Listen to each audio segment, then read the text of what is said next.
Kalau sudah iman, kita semua sehat sebagai rakyat, sebagai aparat, sebagai pejabat, pemimpin, siapapun dia, Masya Allah. Bila semua kita ini umat Islam yang beriman, apakah dia rakyat, aparat, pejabat, penguasa, pemimpin, Masya Allah, nikmatnya kita dalam hidup, maka corona pun akan cepat dipulangkan Allah ke kandangnya bila kita semua melakukan iman dan amal yang soleh. Karena Allah menegaskan dalam Quran, ma asabaka min musibatin fabima kasabat aydikum. Allah tidak timpakan musibah kepada kamu kecuali karena dosa-dosamu, kata Allah. Apa pesan yang tersimpan dari bencana musibah yang dahsyat ini? Hanya satu pesan Allah buat kita. Bertobatlah dengan tobatan nasuha, kata Allah.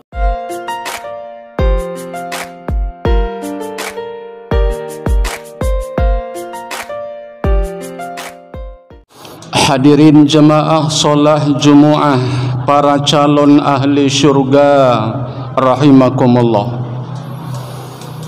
Sungguh kita berbahagia pada hari yang berkah ini.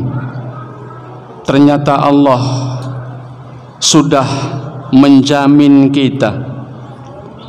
Allah sudah menjamin pencalonan kita. Bahkan Allah sudah menetapkan bahwa kita semua adalah calon ahli syurga. Maka pantas kita berbahagia, bersyukur kepada Allah, karena Allah yang maha segala-galanya telah menetapkan kita semua menjadi calon ahli syurga. Sudah tentu kita ingin pencalonan ini adalah pencalonan yang betul-betul terjadi. Maka kuncinya ada pada kita. Ketika Allah sudah membuka pintu buat kita, membuka jalan buat kita, agar semua kita bisa menjadi ahli syurga, maka saat ini ke depan sampai kita berpulang kepada Allah, maka sesungguhnya adakah kita betul-betul menjadi ahli syurga atau tidak? Maka kitalah yang hari ini menempuh jalan itu. Dalam kehidupan kita hari ini, Allah membagi dua golongan kehidupan jenis manusia. Yang pertama Allah katakan adalah merupakan orang-orang yang berada di jalan Allah. Allah istilahkan dalam Quran Hizbullah, orang-orang yang jalan hidupnya menjalankan tuntunan Allah. Golongan yang kedua adalah orang-orang yang Allah istilahkan dalam Quran Hizbus Syaitan, orang-orang yang hidupnya menjalankan, mengikuti hawa nafsu syaitan.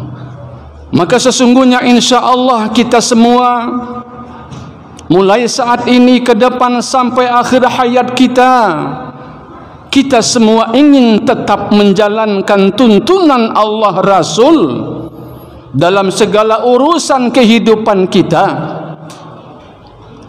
Semoga Allah istiqomahkan kita, Allah peluk kita agar tetap berada pada siratal mustaqim, agar detik-detik kematian kita sakaratil maut kita bisa mengucapkan dua kalimat syahadat, dan akhirnya kita bisa pulang dalam husnul khatimah. Cukup mahal dan cukup penuh perjuangan, diperlukan kekuatan, diperlukan keistiqomahan agar kita senantiasa berada di jalan Allah, karena tantangannya banyak, godaannya luar biasa. Sementara hizbus syaitan, jalan syaitan itu sangat indah, banyak penggemarnya, banyak pendukungnya, dan tidak sulit. Tetapi orang yang berada di jalan Allah memerlukan kekuatan. Pertama, kekuatan iman. Kekuatan iman inilah merupakan kekuatan yang bisa senantiasa menempatkan kita, memposisikan kita berada di jalan Allah. Dan iman kita ini mengalami pasang surut. Para ulama mengungkapkan al-imanu yazidu wa yanqus. Iman itu kadang bertambah, kadang berkurang. Yazidu bi amalis salihah, akan bertambah iman itu dengan amal-amal yang soleh. Wa yanqusul imanu bil maksiyah, dan iman akan mengalami penurunan dikarenakan perbuatan maksiat. Hadirin jemaah solat Jumaah rahimakumullah. Karena kekuatan iman merupakan modal yang sangat luar biasa agar kita berada di jalan Allah. Karena iman itu mengalami pasang dan surut, maka iman itu perlu kita kokohkan dengan dua hal. Yang pertama, bil ilmi. Iman itu dikokohkan, dikuatkan dengan ilmu.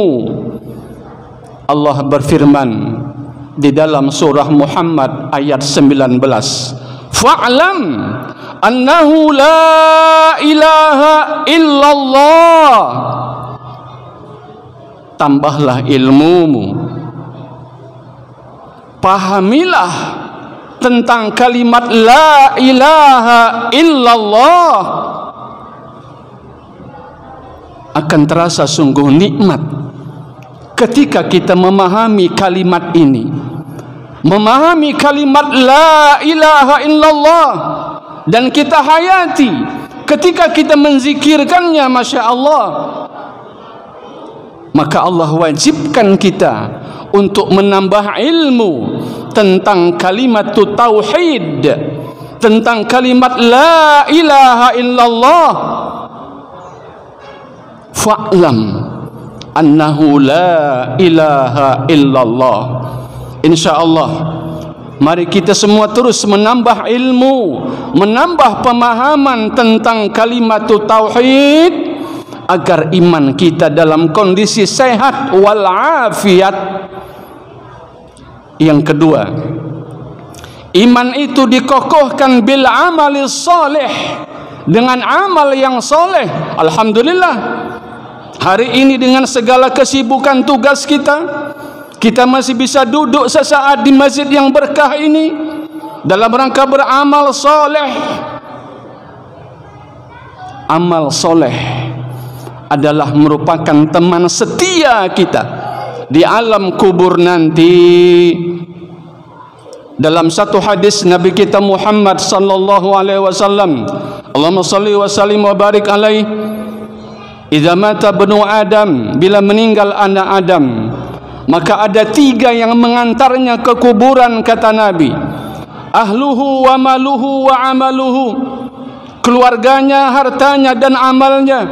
Faraja asnani, yang dua pulang. Wa yabqa wahidun, harta dan keluarganya pulang. Yang tinggal bersamanya hanya satu, itulah amal yang soleh. Hadirin jemaah solat Jumaah rahimakumullah. Maka sesungguhnya kita beramal soleh bukan cuma duduk di masjid.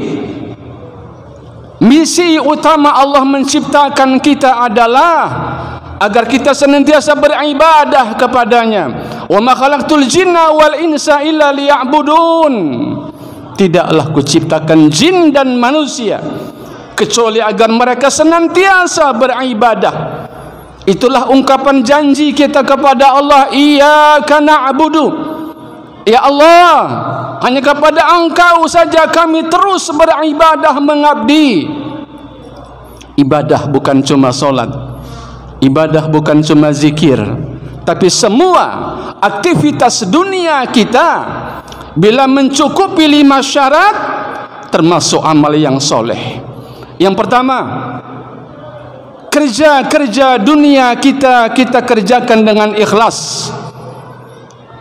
Yang kedua, kerja-kerja dunia kita adalah kerja yang halal. Guru, tukang bangunan, kalau agen sabu tidak masuk dikatakan ibadah karena perbuatan haram. Yang ketiga, tidak melalaikan kewajibannya. Yang keempat, tidak menzalimi orang lain dalam bekerja urusan dunianya. Yang kelima, bekerja sepenuh hati. Apabila 5 hal ini ada pada kerja-kerja dunia kita, maka kita terus beribadah. 1, ikhlas. Yang kedua, pekerjaan itu halal.